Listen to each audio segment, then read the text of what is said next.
It's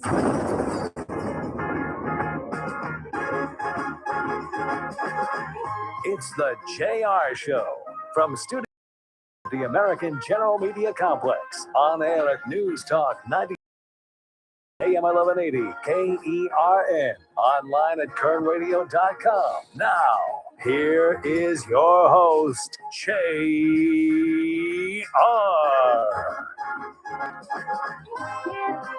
Top of the day to you. This is the JR Show. I am your host, JR Flores. You're listening to Kern Radio. Check us out online at kernradio.com. You can download that Kern Radio app to your smart device and take us anywhere you are. Plus, we're also streaming live on YouTube. Head over to YouTube right now. Search up Kern Radio, subscribe, and hit the notification bell. Come along with us and watch us as we broadcast from the Kern Radio studios, powered by Adaptive Networks. For all your IT needs, give them a call, 661-241-0638. That's 661-241-0638 is Adaptive Networks. It is a Monday. Welcome back from the weekend. We have a great show for you lined up. I promise we do. So much to talk about. We will have to discuss Iran. We can't ignore it, even though I don't like to talk too many national stories. We will get into Iran, as the president announced over the weekend. The strikes against that, not only that, killing the leader of Iran. So we'll have to discuss it. Also, we will discuss, we have guests. We have guests coming in. Joe Brown, he is the executive director of the Christian Youth Film Festival that's taking place this Saturday at the Fox Theater. He'll tell you how you can attend, what the festival is all about. Plus, we'll be talking to a couple of kids. It's a youth film festival, so it's for kids. I think it's 12 or 13, and he'll give you all the details up into college and stuff. So we have two student directors, both of them from obviously my favorite high school, Bakersfield Christian High School. They'll tell us how they got involved in the film festival and all it takes for them to actually make a film. So we'll talk to those folks as well. And the city released the homicide rates. I love when they release these stats and the data late on a Friday evening after the show is done, after everybody's gone home and nobody wants to pay attention to the news on a Friday evening. We'll put out the homicide rates. I'll tell you what those are, and if they've gone up or down. They tell you crime is low. It's it's safer now. So I'll explain the homicide rate here locally, but we have to start with, at least here in Bakersfield, the news over the weekend that our vice mayor, Manpreet Kaur, she is councilwoman for Ward 6 in the city. She has announced that she is going to run for state senate in the 16th district that is currently being held by Melissa Hurtado. And she had pulled papers, I think a couple of weeks ago. And whenever you pull papers, it's going to hit the news. You can be for certain, at least if there's anybody good that's doing their job, that will check the registrar, and say, hey, who's pulled papers this week? Well, they found out that she had pulled them. She had been asked about it that day, and she said she was still thinking about it. She was considering it. So much so that she was even in San Francisco last weekend with my good friend Christian Romo, who is chair of the Democratic Party. And she had a couple of other people in tow with her. And I was just curious, as an onlooker, as an observer of local politics, I noticed those things. Hey, well, it's funny. She's, weighing her options and considering a run for state senate and a seat that's already held by a Democrat. And now she's up in San Francisco running around at the convention. She can only be up there for one reason, and that's got to be to kind of put her name out there and see what kind of feedback she gets. Hey, I'm thinking about doing this. What do you guys feel? What do you think? But while the Democrats were at their convention in San Francisco, and we talked about it last week, they were giving out endorsements. Now, they didn't give one for governor because there's way too many of those folks. But our favorite city councilman and wannabe assemblyman, Mr. Gonzalez, came home with an endorsement from the Democratic Party for his assembly race. Dr. Jasmeet Baines did not come home with an endorsement from that same convention, but Melissa Hurtado did. And she's the incumbent, a fellow Democrat. And so that obviously leaves me the question of, well, why get in? Why run against a fellow Democrat? One that over the last weekend just picked up the endorsement from the party for that Senate seat. She's going to run for re-election. And if you were going to do it, why didn't you do it before the convention so that your name could be put up there to at least see and battle for that endorsement? One, I think she knew it was going to be tough. I think she knew that if she announced that she was officially in the race prior to that convention, she would have had to go up there and be serious about trying to get the backing, not just sticking her toe in the water. She was going to have to really make that play for the party not to back the incumbent, which is a hard play to do. The party is almost always going to support the incumbent, almost always. So much so that we asked, I had Christian Romo on last week, chair of the Democratic Party. We had him on last week, and I asked him about that. I said, look, Hurtado, Senator Hurtado, was just up there with you guys. I noticed you took Manpreet with you, but her name wasn't in the voting box on the ballot. So Melissa Hurtado came home with the endorsement. What now? What now for Manpreet Kaur? If she announces now, how does the party pull back that endorsement? Here's what Christian Romo had to say. Melissa Hurtado is the only candidate for the that's Democratic endorsed. Party. Yeah, and you know the way we work is if you go against the endorsed candidate, there's some issues there. So we'll see how that goes. There's some issues there. We'll see how that goes. That's the chair of the Democratic Party. She is now, by making this announcement after that an endorsement has come down, she's now basically asking the party to split, to say, hey, I know you've said you're going to back her already, but here I am. I've decided I'm going to run.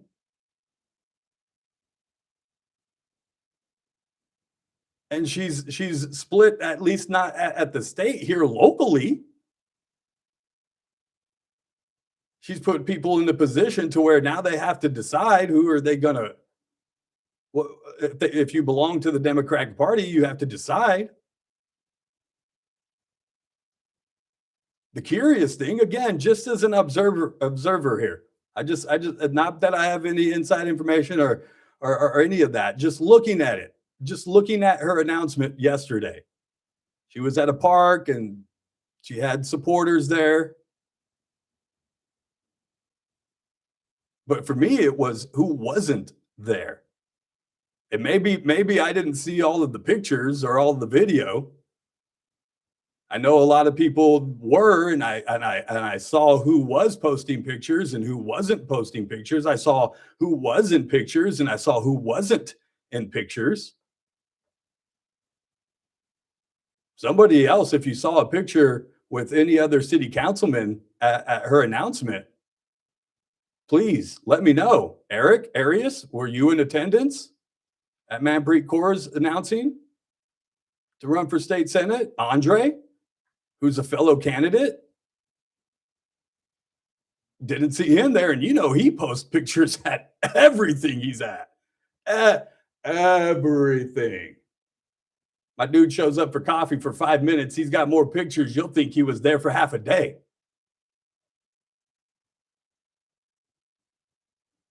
So I didn't see them. Didn't see much representation actually from the Democratic Party. Except for one. Mr. Randy Villegas, who is running against Jasmeet Baines, a fellow Democrat, and David Valadayo's seat in Congress. And Randy Villegas put up a really good fight in San Francisco last week. So much so, like I mentioned, Dr. Jasmeet Baines didn't get the endorsement.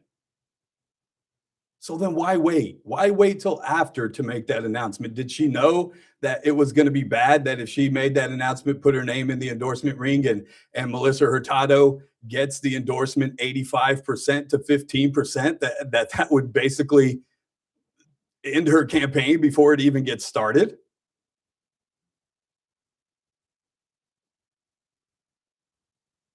It's going to be a tough campaign. I reached out to the vice mayor, told her congratulations on her announcement, wished her good luck on her campaign, and then I asked her if she wanted to come on. Hopefully she will do so in the next week or two, and we'll also get Melissa Hurtado in. But it's going to be tough for the vice mayor. Not saying she can't do it, just it's going to be tough. But like with Andre, Councilman Gonzalez, that's wannabe assemblyman, just like him, if they lose, they get to go back to being a city council person. Yeah, they're a little bit damaged goods. I mean, Andre's tried to at least hint at running for another seat since he's been at the Bakersfield City School District. And so does it hurt them? It's tough to go back, I think, 2 years later after you've just tried to run for another seat and lost, to come back and then ask those same voters to believe in you, to stick around for another 4 years. I promise this time I won't run halfway through. So it's going to be tough, but local politics. The Democrats are going to have a choice to make here, and if she wins, and if Andre wins, heck, we already know there's 4 seats coming up. 4 seats? Wait. Eric's up Ward 1. Andre's safe this year. Ken Weir, Ward 3 is up. Bob Smith in 4. And is it Manpreet this year? I'm going to have to check that. It might be. She might not be safe after all. Ooh, we could have a real shakeup here when it comes to the Bakersfield City Council. I'll look into that during the break, and I will let you know on the other side. I thought she was probably halfway through her seat, but no, I think she's up this year. I will check.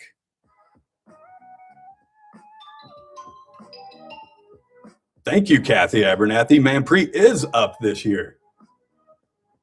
See? I don't even have to go look. Thank you, Mrs. Abernathy. Ooh, we have an open seat for city council come November. Can she, Kathy, answer me this, Kathy. Can she, if she loses, because city council races aren't until November, they don't have to run in the June primary. So if she loses in the primary, can she still go back and run for city council again? That would be a darn shame. We'll get to the bottom of it. I'll keep you guys updated as it all unfolds. It is going to be a fun election season. On the other side, we'll talk about the homicide rates here locally. They were dropped, of course, late on a Friday afternoon. I'll talk a little bit about Iran, and we have guest Joe Brown. He is the executive director and chairman of the Youth Film Festival, the Christian Youth Film Festival. Yes, she can run. She's coming third. If she comes in third, that's right. Joe Brown with the Christian Youth Film Festival. He's got a couple of filmmakers with him. Tell you how you guys can attend this weekend's event at the Fox Theater here in town. All that coming up. It's the JR Show. It's Current Radio. We'll be right back. News Talk 96.1 and AM 1180 KERN. Start your day right. First Look with Scott Cox, 6 to 9 a.m. On the Tuesday edition of the First Look program, we'll talk water issues with Lois Henry from SJV Water.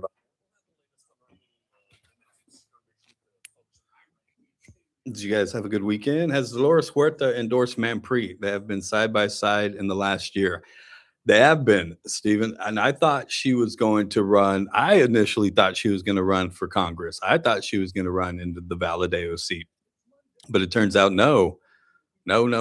She is going to run for state senate. And good luck for her. Will the foundation be sending a check? Was she a yes on the sidewalk scam? Yes, and yes, Stephen. All of that. Andre and Measure N stopped all crime. We are safer for him. No, we're not. Other than bike lanes and broken sewers. Not even the bike people are still safe in this town. Let's just talk about that. We've done so much to keep pedestrians and bikes safe and painted so many things and reduced so many lanes and done all the things that we possibly could to make it absolutely safe, aside from doing away with cars to make it safer for pedestrians and bikes. And what happens? What happens? Still people are getting hit by cars. Still people are getting hit by on bikes. People are getting. There was a guy lying on the ground on 24th and D, between D and F or something, D and C, over the weekend, just laying there. I don't know. Even the things you are doing to try to keep people safer ain't working. It's not working. It's wild.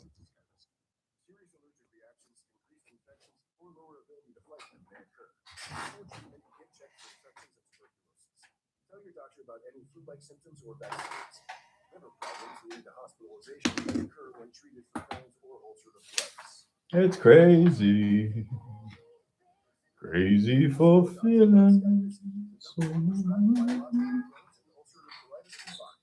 more at skyrizzi.com or 1-866-SKYRIZZI. The playoff chase is heating up as the Condors host the Tucson Roadrunners for 2 big games this weekend. Friday, it's a $3 Bear Friday with Michelob Ultra and Mango Cart, just $3 till the start of the second period. It's also Of course, I didn't bring my pen.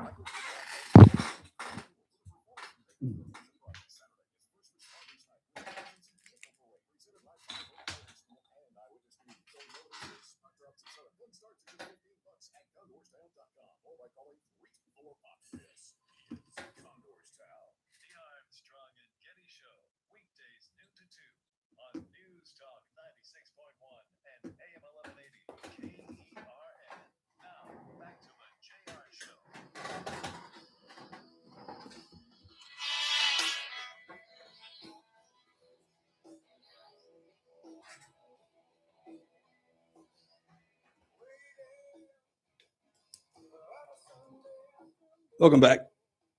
It's the JR Show. It's Current Radio. Check us out online at currentradio.com. Download the Current Radio app to your smart device and take us anywhere you go. Plus, watch us streaming live on YouTube. Just head over to YouTube and look up Current Radio, subscribe, and hit the notification bell. And you can watch us every day as we broadcast live from the Current Radio studios, powered by Adaptive Networks. 661-241-0638. It's Adaptive Networks. Kathy told me that, yes, as long as she takes third, if there's 3 people running, then only the top 2 go on to the general election in November. We're talking about the race for state senate District 16, which is being held currently by Melissa Hurtado, who is going to run for re-election and now is being challenged by Vice Mayor Manpreet Kaur. But Kathy said as long as she takes third, she can then still turn around and start a new campaign for re-election to city council, just in case she loses. I guess the same could be true for Andre, except there's one person running against him. Sal, from the mayor out of Delano, McFarland.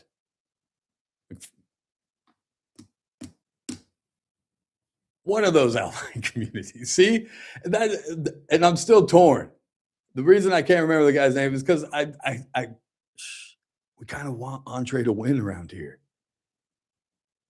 It gets him off of our city council. It gets him out of Bakersfield.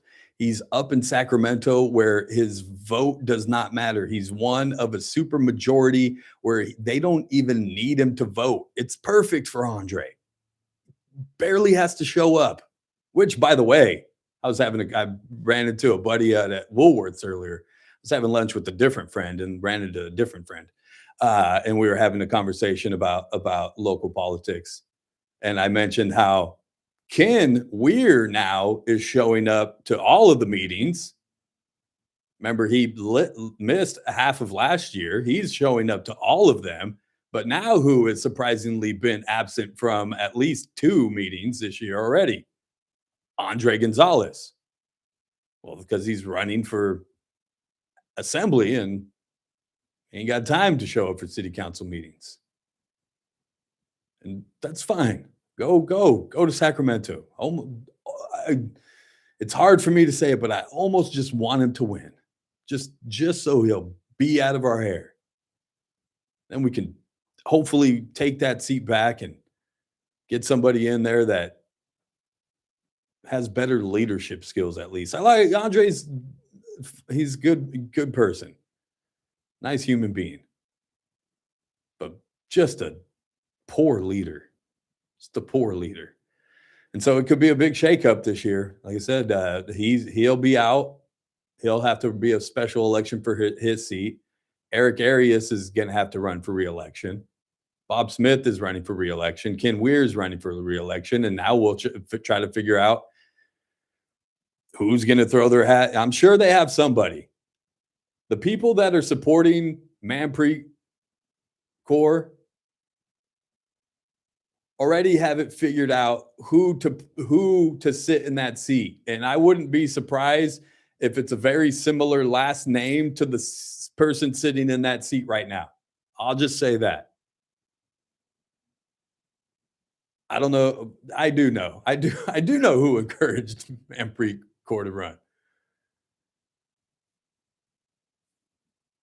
Because she was running up in San Francisco with her. And she's a very powerful player. Behind the scenes, you don't see her a lot. You might hear her name whispered every once in a while. And if I say it right now, she's going to call me and say, JR, why did you say my name? But Raji Brar is quietly a player in the community. She's got the ear of the governor. He's been to her house a few times. And not that I'm saying some kind of secret. She's got the money. And she was one of those people that were there yesterday. Matter of fact, she spoke. She spoke at Manpreet Kaur's announcement. And so, in just my observation of the local political scene, as it appears from at least my position, my vantage point, she is the one encouraging the vice mayor to run for office. But like I said, we got plenty of time until not only June, but especially November to see how it all will shake out. I'll get to the city's homicide rate after our guest in the next break, but I'll give you a clue. They are up. And I'll tell you, it's always curious to me. I'm tired of how we take these statistics and how they always tell you, oh, crime's down, this is down, this is down. Yes, because we consistently measure against this certain year where things were at an all-time high. Well, I think we're going to start seeing less and less in that. In our homicide rate here locally, just as kind of a picture of that. I'll explain after our guest, Joe Brown. He is the executive director of the Christian Youth Film Festival taking place this Saturday at the Fox Theater. He's brought a couple of directors with him. We'll talk to all of them after the break. It's the JR Show. It's Current Radio. We'll be back.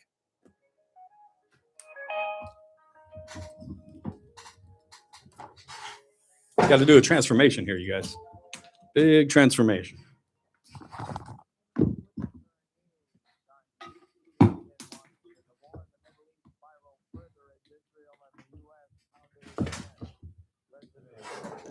What's up?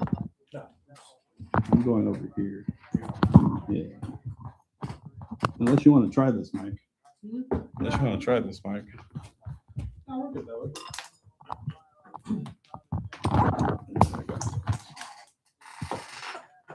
14 others has not been on the radar of authorities. Federal and local investigators said Monday.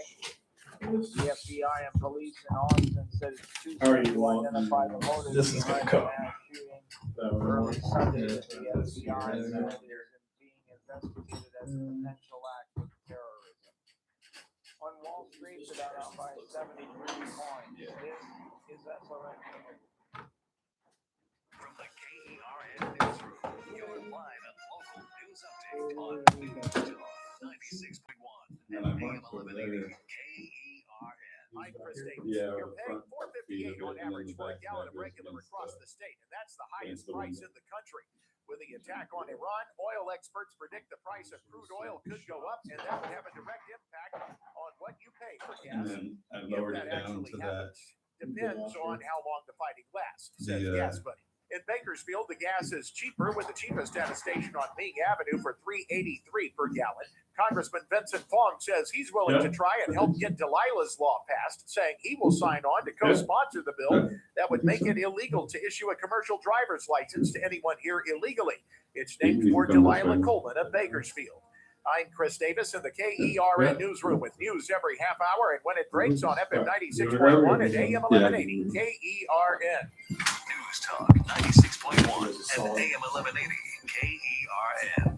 Attention business owners, are you tired of IT companies that try to squeeze your unique business into their cookie cutter solutions? At Adaptive Networks, they know that no two businesses are exactly alike, and your IT shouldn't be either. While other MSPs offer one-size-fits-all packages, Adaptive Networks takes time to listen and understand your specific challenges, your industry requirements, and your growth goals. They build custom technology solutions that actually fit your business, not the other way around. Whether you're a small local company or a growing enterprise, Adaptive Networks adapts to you. Their customer-driven approach means you get exactly what you need. Nothing more, nothing less. Don't settle for generic IT support. Call Adaptive Networks today and discover what truly customized technology solutions can do for your business. Adaptive Networks, because your business is unique and your IT should be too. Visit adaptive-net.com or call 661-241-0638.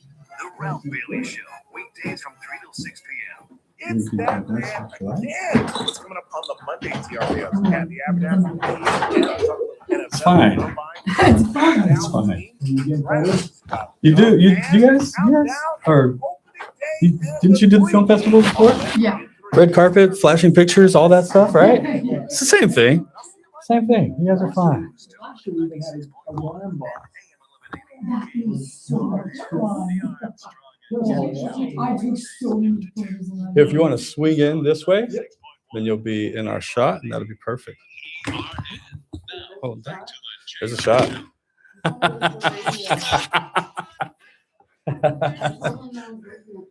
Oh no.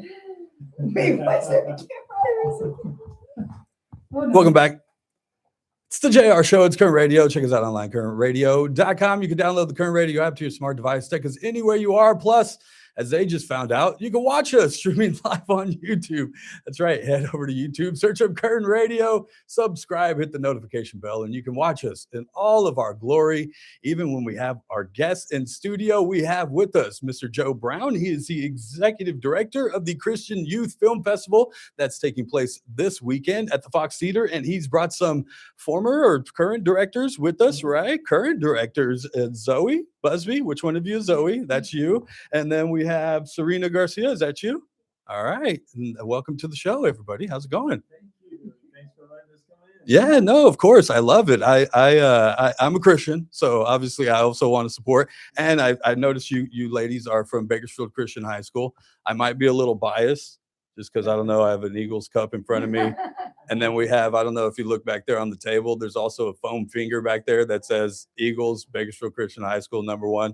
We actually have a partnership. I don't know if you guys realize that. We rebroadcast your guys' football games. Oh, yeah. I've worked with the broadcast department before over there and everything. So I love Bakersfield Christian High School. My daughter is also in private school. She attends Stockdale Christian, who is in partnership with Bakersfield Christian. So I'm plugged in and know all about that. But what I don't know about is the Christian Youth Film Festival. So if you'd like to start off, Mr. Brown, and explain to us, what is the film festival? When did it start? And what is its mission?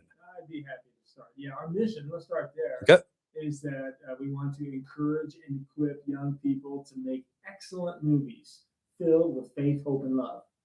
And if we can do that, then I think the landscape of entertainment will change a little, at least little by little. It kind of started, has to, right? I mean, you get into the Angel Studios now, who is producing a lot of films that are Christian based or at least faith based, and The Chosen, obviously, with the attention that it has gotten and stuff. It's starting to shift a little bit where you're starting to see the Christian film industry get a little more attention. Yeah, they are. And I think some of the kids that have come through our program are working towards that, towards influencing the entertainment industry for good. Yeah. Yeah. So that's what our mission is. And then we started 32 years ago. Oh, wow. Yeah. I was there. Chuck Adkins, who ran Koinonia Foster Homes, he was a youth pastor at the time, like me. And we were trying to think of something else to do, not just another dodgeball tournament, Right? Or, bowling or what. We thought, let's do an artsy thing for the kids that like creating films. And we had an Academy Awards type night, special speakers, and one of our judges was a radio personality. And she had these white gloves that went all the way up past her elbow, and she had the tiara and a big old dress. And we thought, this is fun. And the kids said, yeah, let's try it again next year. We did. And then they said, let's try it again and again. And so here we are. And it just kept growing and growing and growing. And now we have judges that come from Hollywood. Oh, wow. And they judge the movies. We'll have several judges there on Sunday night. But we've had judges online already have judged all the movies. But then at the night of, we'll judge for Best Picture, first, second, and third for teenagers. And then they get the giant check for those awards. Nice. Yeah, it's a blast. A lot of fun. And there's divisions, right? Because we're talking youth, and then you even moved into a little bit older, right? Yeah. Right. We have a college division, and that's ages 18 to 24. And we have the teen division, which is 12 to 18. That's so cool. Well, I guess we felt like it wasn't so cool to pit a junior high kid against a college kid. Although sometimes it happens where the junior high movies, high school movies look so much better than some of the college movies even. How long is the average film? Oh, it's 10 minutes or less. Okay. I think we go to 12, including credits and titles. Right. And some people push that pretty hard. They say, well, I can't tell my story in just It's hard to, what do I cut out? What's left on the cutting room floor? That's always the problem. It's funny because years ago, we had a kid from Seattle call or emailed me and said, hey, I'd like to enter your festival, but my movie's 30 minutes. Oh. I said, no, we don't do that. He said, but I'd edit it as far as I could go. I said, well, tell you what, why don't you send it to me, and then I'll send it off to some of my friends in the business and see what they say. So he did, and then I did, and then my friends did. They sent it back with suggestions. He took those suggestions to heart, the kid in Seattle. Oh, yeah. And Because it's your baby. He got it down to 10 minutes. Did he? He did, and he Submitted to it? and he won Best Picture. There you go. He flew down from Seattle, and he was the only one for his movie to be there. And he gets up on the stage all by himself. And our president, Rusty Rhodes, he went up there with his wife, and they just kind of hugged him, and That's cool. Celebrated with him, because it's fun to celebrate together on such an accomplishment. And it's not just local kids, right? I mean, you're talking about a kid from Seattle. You've got people from all over. Yeah, this year we've had entries from Taiwan and Canada, as well as the States. Oh, wow. Other years we've had them from South Africa, from China, from South Korea. So we've had, Mexico. Yeah, That's amazing. Yeah, it's been a lot of fun. Australia. And of course, here locally, Zoe and Serena, how did you guys get connected into the competition, or even think about wanting to make movies? For me, I went to middle school at Old Mills Christian School, and the principal Very good there- school. And the principal there is Rusty Rhodes. So he works with the film festival. So I joined his class and got into it. Nice. Was it something you always thought about doing, or was it just like, hey, would you think about doing this, and you fell in love with it? Yeah, well, I've always wanted to be a part of movies, but my dream was acting, not directing. Okay. But once I joined the class and got more into it, I found more of a love for directing than acting. And this isn't your first year participating, right? No. You've how many films have you done? I've helped with 3, but I've only done 2 years of it. Oh, wow. Okay. And Serena, how did you get plugged in? My dad actually knows Joe Brown, and he's a part of the board. Okay. And so he was doing it before I was born. But then I also have 2 older brothers who also did really good films. And I kind of helped out with them. And I'm like, this is really fun. I might want to do this by myself, when they go on. Wow. And so it kind of runs in the family. Yeah. And how many years you said you've done films in the past, but how many years have you participated now officially? Technically 3. Yeah. I kind of helped my brothers. Did they win? They did win 2 times. And it's because you helped them, right? And Zoe, you've also won some awards, right? Yes, we have. Yeah. What have you guys won? I think we won 2nd place for Stalker. For Stalker, yeah. Mhm. Uh-huh. And then Stalker. Hold on a second. Yeah. Yeah. You're gonna have to explain Stalker. Stalker, it was a movie about these 2 kids that were a part of the foster system, and their dad vanished out of nowhere. Well, somebody had been stalking them, and they were trying to figure out why and who had. And basically, their dad had found some information about a corrupt plan, and so he had to run away from them. And so these little girls have to stop the bad guys. As soon as you started, I'm like, wow. How old are you? You need to see it. How old are you? Yeah, I'm 15. And you're making a movie about, I mean, just when you started off with, yeah, there's these kids and they're foster kids, their dads just kind of abandoned them. I'm like, I'm already stuck in this movie and I haven't even watched the first 2 minutes of it. And it's only 10 minutes. How do you possibly fit all that in? What goes into making a film? How do you get started? What do you even draw up? How do the concepts come to you, like something like Stalker? Yeah, a lot of it is pre-production. So a lot of a movie, and what makes it great is how much time you put into it before you even put it in front of a camera. I think definitely just not doing it by yourself, but having a lot of people's input. So with the past movies we've done, we'd get a group of creative people and sit down and just go through it and critique it, and just you come up with an idea, you write it down, and we build off of that. That's insane. Serena, what is your title of your movies? Anything crazy over there? Well, the past ones that I've done are Little Ladies or The Power of Persuasion, or the one that me and her are working on, Difference. You guys are working on a film. Is that this year's? Yes. And it's called what now? Difference. What describe that? Just give us a sneak peek on what that is about. So it's about 2 sisters. One is Christian and one isn't.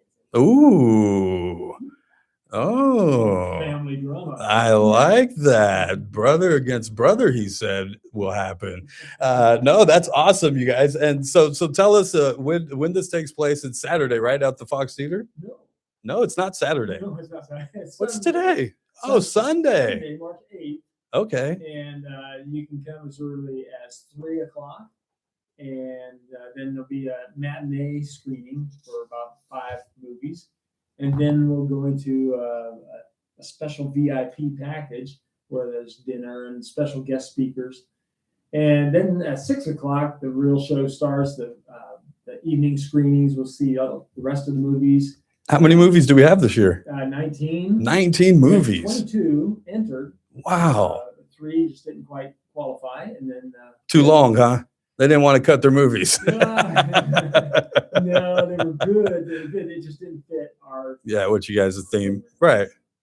What goes into that and deciding what kind of the theme is? Obviously, it is a Christian film festival, right? Yeah,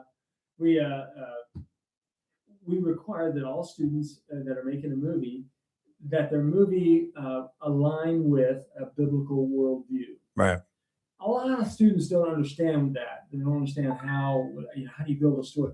And so that's one of our main emphasis is to help students understand how to articulate a biblical worldview. What does it mean in a story like this, and how do we build our story on top of that? And it works out pretty good.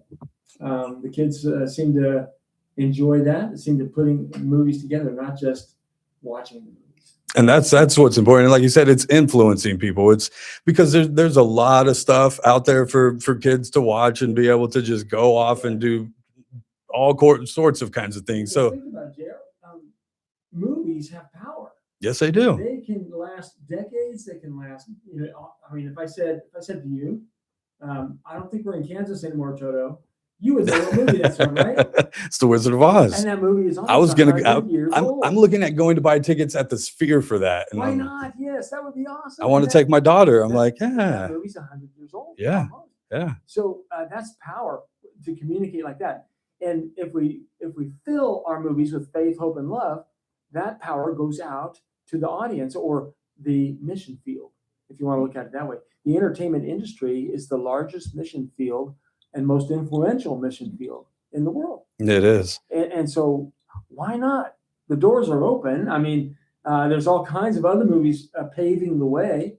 And so now we've got some young people ready to go to step into these openings and change the industry. No, they really do. And like I said, I think you're right. The time is right now because the more attention is coming and there are those opportunities that probably weren't there before to showcase your work in front of larger audiences. So festivals like this are great. How do people get tickets if they want to get in? Online at christianyouthfilmfestival.org.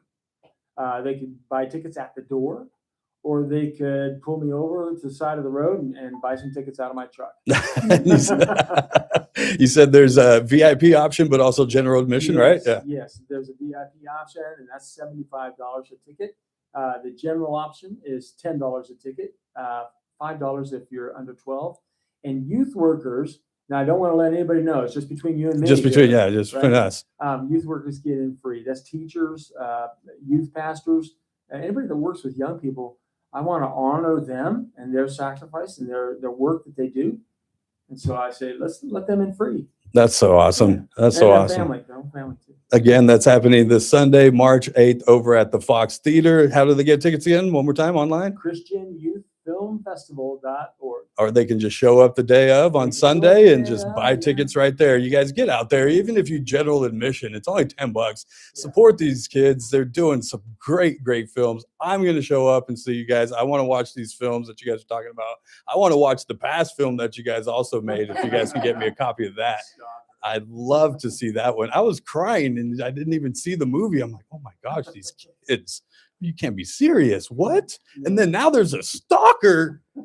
My gosh, you guys, that's some amazing work. Good luck this year. And I'll see you guys on Sunday. Okay. Yeah. Thanks for stopping by. I appreciate it so much. You guys get out there and check it out. It's the 32nd annual Christian Youth Film Festival. It's happening this Sunday at the Fox Theater. You can just show up and buy tickets. Come on out. Join me. I'll be out there. Plus, get to watch these girls' films, which I can't wait to do. Got to take a break. On the other side, we'll take some text messages, phone calls, all that stuff. It's the JR Show. It's Current Radio. We'll be right back.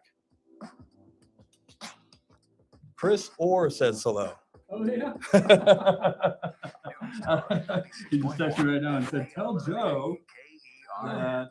Coming up on the Tuesday edition of the Chris Clay Moore Travis from and Boy Buck Section Scouts. Yeah, show, I remember that. continuation of the war from the air against Iran, more conversation about how deep into this the Trump administration will get. We'll look at that, plus also the threat to the homeland in the aftermath of a domestic terror attack over the weekend in Texas. What does it look like from a threat perspective here at home? We'll talk about it with Clay and Buck. Live 9 to noon. News Talk 96.1 and AM 1180 KERN. And we're back. Rob and Bob here. Once again, for California Fruit Depot. Bob seems to be laughing. This is a commercial. We only have 60 seconds. Okay. We need to sell citrus and dates, nuts, dried fruits. We need to tell people where we are as if they can't do it by Google. And if you don't know where we are by now, You're not listening enough. you're really not listening. Pay Get in your attention. car, drive around, and Here's listen. something that you're going to pay attention to. I would like to, and I hate to get political, I would like to merge Kern County with San Luis Obispo That's County. a great idea. We can do a lot with it. What took you so long? They can use our resources. We can use their resources. Oceanfront property for us. Listen, oil, ag, and beach. Moving on. We need a tag phrase with California Fruit Depot. Okay, yeah. The one we've been using is, it's just like Disney, but with only citrus. I think it's too complicated, way too long. And the cease and desist letters are stacking up high. Enough about this foolishness. Just visit California Fruit Depot. Come on out to Edison and say hi. I mean, what a pro.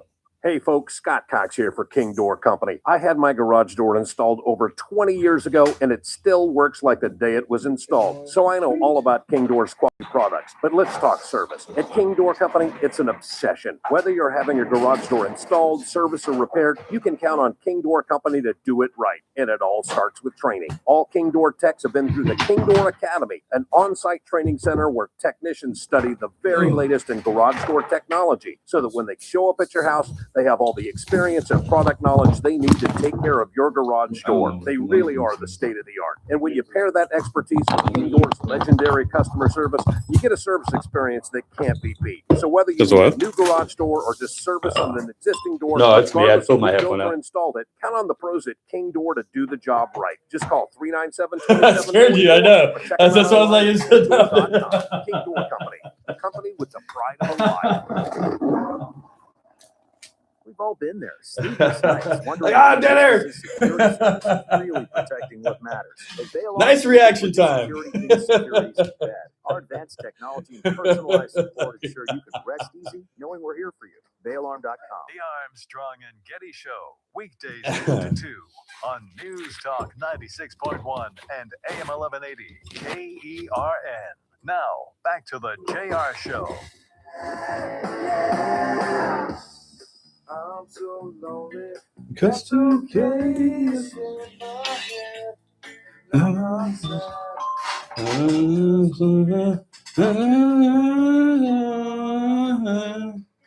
Welcome back.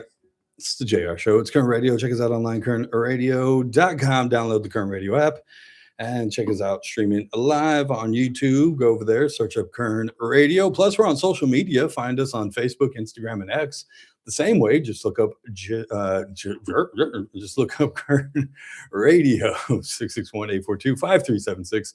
661-842-KERN. I want to thank the folks from the Christian Youth Film Festival. If you guys aren't doing anything on Sunday, go on over and check it out. I know it starts early, at least earlier for the VIPs. They'll be going in. I have it right in front of me. I don't. They'll be going in earlier and they'll get a preview, a pre-screening of the film, and then a dinner and some speakers, and then the general admission gets to go in, and you guys will also get to see the films and all that. If you go general admission, it's only $10. I mean, come on.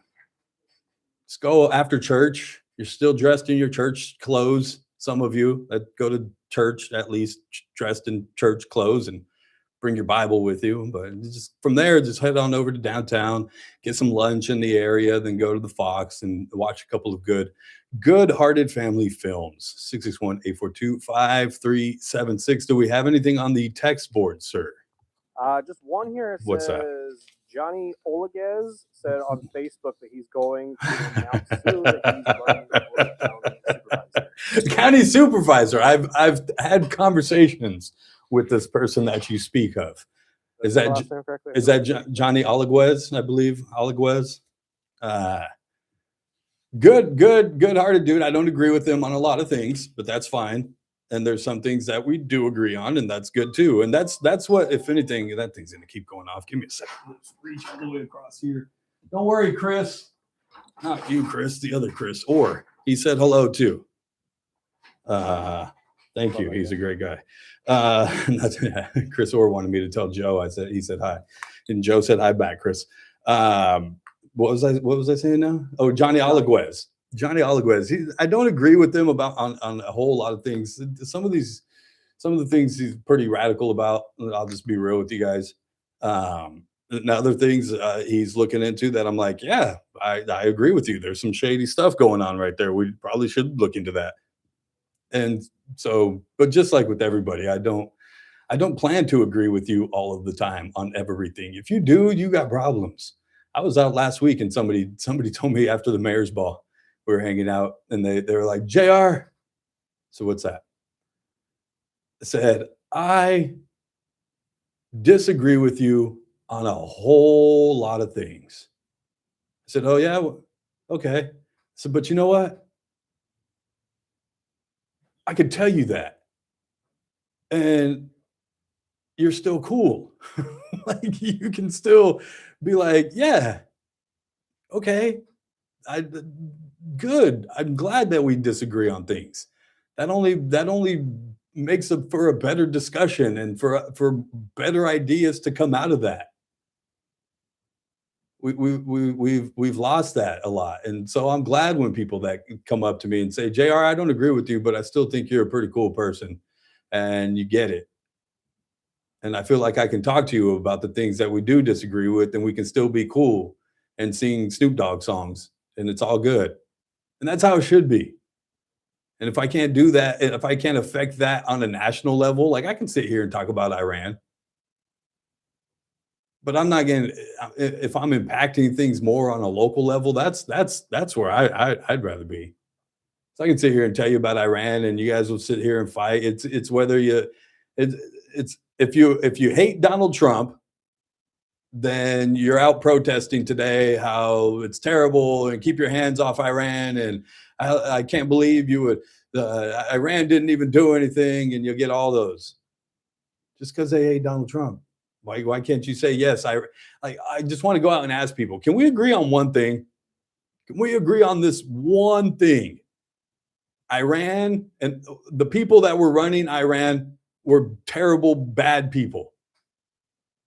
Can we just start there? Can we begin with agreeing on the one thing that I think we should all agree on? Because I saw a post where somebody said, oh, Iran's innocent. Like, now hold on. Yeah, Iran is not innocent. You might not agree with the way that President Trump is handling the situation, but don't make yourself look that out of it, where you're proclaiming Iran's innocent. You could take to argument all you want to, and the argument of, well, he didn't go to Congress. He's got to go to Congress before he declares war. I looked it up over the weekend. You can Google it too. It's that simple. AI is a beautiful thing now. All you have to do is, what are the presidents in the past? And it'll finish the question for you because it already knows what you're searching for. How many other presidents have struck another country? And not only that, how many presidents have taken out another country's leader without going to Congress first? And there's a whole list of them. A whole list going all the way back. Go far back. Go all the way far back as Korea. We never even officially declared war on Korea.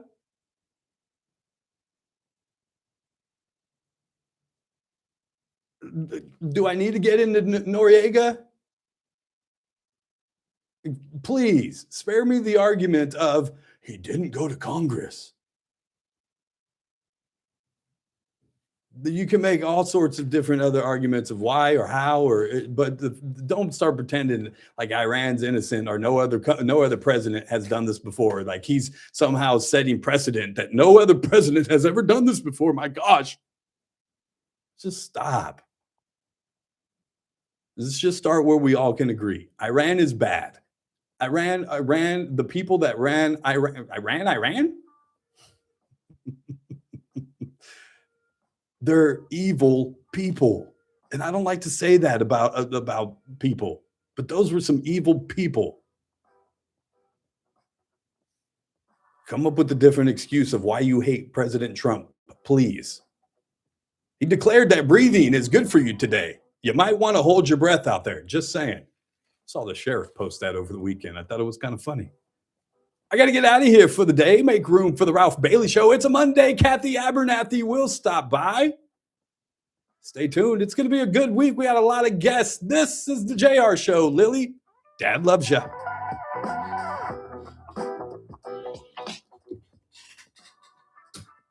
This is AM 1180 KERN. Green Acres. This is 96.1 FM. All right, you guys, be good to each other out there, huh? Love one another. I'll be coming in later. Guess that's your sign to run, JR. Yeah, no. All right, you guys, I'm out.